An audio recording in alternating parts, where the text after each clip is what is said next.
السلام علیکم۔ آج 17 مئی ہے، آپ دیکھ رہے ہیں عابد نیوز بول اور میں ہوں محمد عابد۔ دوستو، یو اے ای سے جو ہے اس وقت بہت بڑی خبر آ رہی ہے اور یو اے ای کے جو نیوکلیر جو بجلی گھر تھا اس پر اٹیک ہوا ہے، ڈرون اٹیک ہوا ہے، حملہ کر دیا گیا ہے اور یہ اس وقت کی سب سے بڑی خبر ہے کیونکہ یہ نیوکلیر پلانٹ تھا اور گزشتہ تقریباً 1 ماہ سے جب سے جنگ بند ہوئی ہے، جنگ بندی کے اعلان کے بعد اسے سب سے بڑا حملہ قرار دیا جا رہا ہے کیونکہ نیوکلیر پلانٹ پر یو اے ای کے حملہ ہو چکا ہے۔ جس انداز سے یہ حملہ ہوا ہے اس کے بعد اب یو اے ای کا رد عمل کیا سامنے آئے گا یہ دیکھنا ہوگا، کیونکہ نام اس میں ایران کا لیا جا رہا ہے جبکہ ایران نے اس پر کوئی بھی جواب نہیں دیا ہے، اپنا کوئی بھی رائے نہیں دی ہے اور نہ ہی کوئی اعلان کیا ہے کہ حملہ ایران کی طرف سے ہوا ہے۔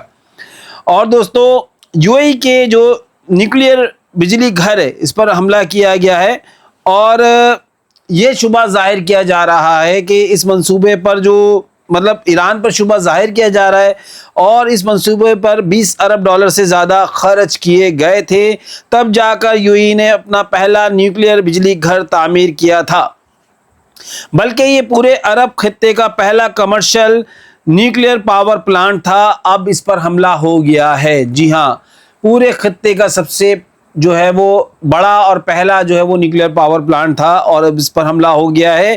ایران مسلسل کہتا رہا ہے کہ اگر آپ امریکہ اور اسرائیل کی حمایت کریں گے تو ہم آپ پر حملہ کریں گے۔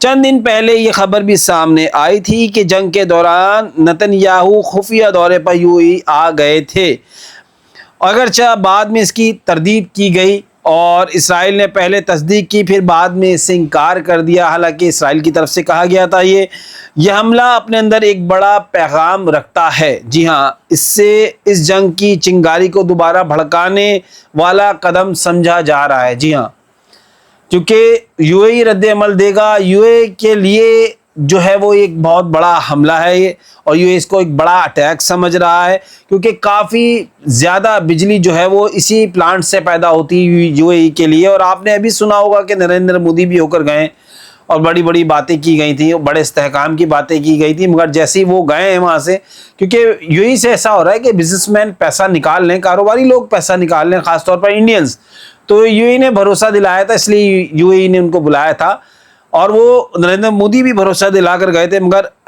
جیسے ہی وہ گئے اور اس کے بعد یہ اٹیک ہو گیا تو اپنے آپ میں ایک اس کا بہت وزن ہے اس حملے کا۔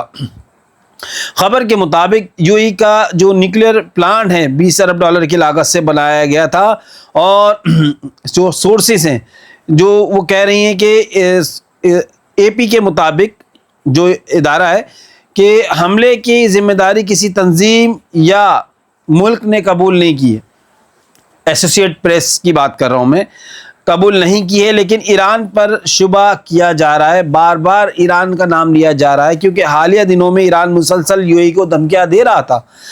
جنگ کے دوران یو اے ای میں اسرائیلی فضائی دفاعی نظام اور امریکی فوجی موجود تھے، ایئر ڈیفنس سسٹم بھی موجود تھا، ٹھیک ہے نا، اور امریکی بھی موجود تھے۔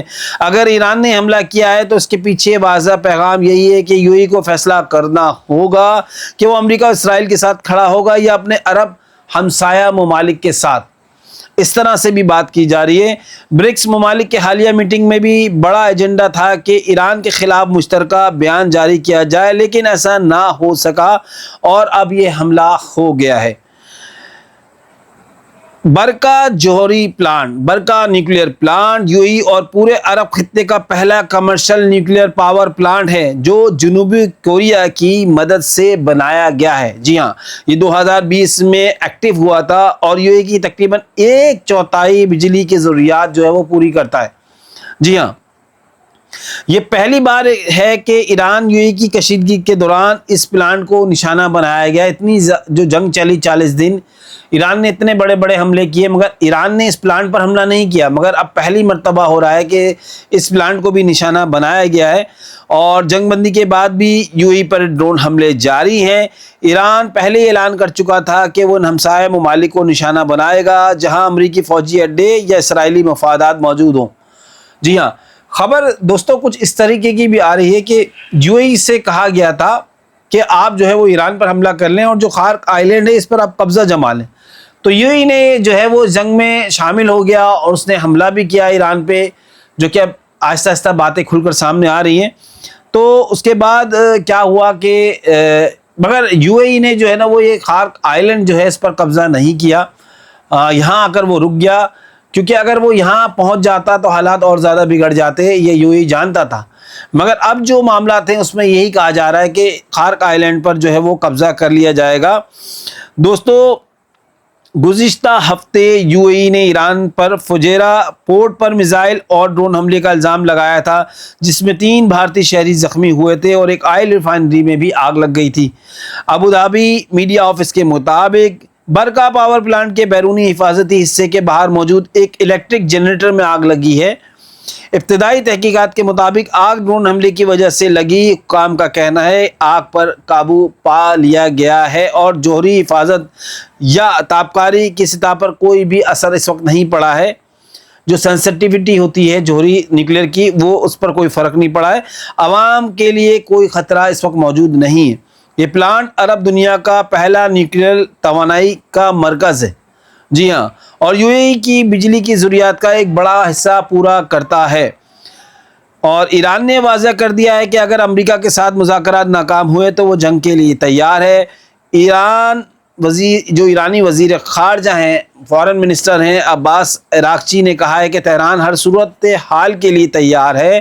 ان کے مطابق اگر مذاکرات سے نتائج نہ نکلے تو فوجی آپریشن جو ہے, آپشن کہہ لیں آپ اس کو, کہ وہ کھلا ہوا ہے اس وقت. انہوں نے دعویٰ کیا کہ ایران امریکہ کشیدگی کا اثر امریکی معیشت پر بھی اس وقت پڑ رہا ہے. توانائی کی قیمتیں اور مہنگائی بڑھ رہی ہیں. امریکی ٹریجری بانڈز, مورگیج ریٹس اور آٹو لون ڈیفالٹس میں اضافہ ہو رہا ہے. جی ہاں, اتنی اندر کی خبر جو ہے انہوں نے دے دی ہے.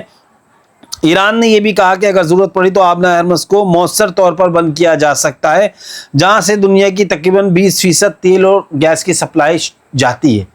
مطلب مؤثر طریقے کا مطلب یہ ہے کہ پھر کوئی بھی نہیں گزر پائے گا یہاں سے. ایران اس طرح سے کر سکتا ہے اگر جنگ زیادہ شدید ہوتی ہے تو. اور امریکہ اور ایران کے درمیان جوہری پروگرام اور علاقائی سلامتی پر مذاکرات جاری ہیں, مگر ابھی تک کوئی ٹھوس پیش رفت نہیں ہوئی ہے. مطلب نیوکلیر کے حوالے سے امریکہ سے بات چیت جاری ہے, مگر ابھی کوئی ٹھوس جو ہے وہ ایسی بات نہیں, کنکلوژن نکل کر آیا کہ جس پر کچھ فیصلہ لیا جا سکے. ادھر ڈونلڈ ٹرمپ نے کہا کہ اگر ایران 20 سال کے لیے اپنا نیوکلیر پروگرام معطل کر دے تو مذاکرات منظور ہو سکتے ہیں, ورنہ نہیں. 20 سال کے لیے مطلب ایران کر دے اور ایران بند کر دے, اور جو عرب ممالک ہیں وہ جاری رکھیں, کوئی سی بات نہیں, کوئی معاملات نہیں, بس ایران نہیں چلا سکتا. تو دیکھتے ہیں بھائی کب تک چلتے ہیں معاملات. دوسری جانب چین نے آبنہ ہرمز کے معاملے پر امریکہ اور بحرین کی حمایت یافتہ اقوام متحدہ کے مسودے کی جو ہے وہ مخالفت کی. جو پرستاؤ انہوں نے پیش کیا اس کو جو ہے نا انہوں نے خارج کر دیا, جبکہ روس بھی کھل کر ایران کے ساتھ کھڑا ہے. بہرحال یو اے ای کے نیوکلیر پلانٹ پر حملہ ایک بڑا واقعہ ہے. یو اے ای کہہ رہا ہے کہ نقصان زیادہ نہیں ہوا, لیکن حملہ کس نے کیا اس پر باضابطہ تصدیق ابھی تک سامنے نہیں آئی ہے. اشارے ضرور ہیں کہ ایران کی طرف سے کیے جا رہے ہیں. اب دیکھنا یہ ہے کہ ایران کی طرف سے اس حوالے سے کیا بیان آتا ہے. جی ہاں, ایران کی طرف سے کیا بیان آتا ہے, اور آہستہ آہستہ سے ماحول مجھے لگ رہا ہے بنایا جا رہا ہے. بار بار یو اے ای پر کیوں حملہ ہو رہا ہے اور ایران اس کو ڈینائی کر رہا ہے, اور جبکہ یو اے ای کی طرف سے بھی خاموشی ہے, ڈائریکٹ جو ہے وہ ایران کا نام نہیں لیا جا رہا. تو دیکھتے ہیں دوستوں مزید آگے کس طرح سے یہ معاملات ہوتے ہیں. ابھی اگلا ہفتہ سٹارٹ ہونے والا ہے, اسی ہفتے میں اٹیک کی بات نیو یارک ٹائمز میں کی گئی ہے کہ حملہ کیا جا سکتا ہے. تو دیکھتے ہیں کب کس ٹائم حملہ ہو سکتا ہے اور کیا ہوگا آگے چل کر, کون کس پر کتنا بھاری پڑے گا. ایران نے بھی اپنے ٹی وی چینلز پر تیاری شروع کر دی ہے. لوگوں کو اتنے والنٹیئرز آ گئے ان کے پاس لڑنے کے لیے کہ اب ان کی وہ ٹریننگ سیشن نہیں کرا سکتے, اس لیے وہ ٹی وی پر جا کر ان کو بتا رہے ہیں کہ آپ اس طرح سے ہتھیار کا استعمال کریں, اور بعد میں یہ ہتھیار ان میں ہو سکتا ہے بانٹ دیے جائیں عوام کے اندر, پھر عوام جو ہے وہ چلا رہی ہو, اور ہر قسم کے ہتھیار جو ہے وہ چلانا سکھائے جا رہے ہیں. تو دوستوں فی الحال کے لیے اتنا ہی. مزید اپڈیٹس کے لیے چینل کو سبسکرائب کریں تاکہ آپ تک لیٹسٹ نیوز پہنچتی رہیں.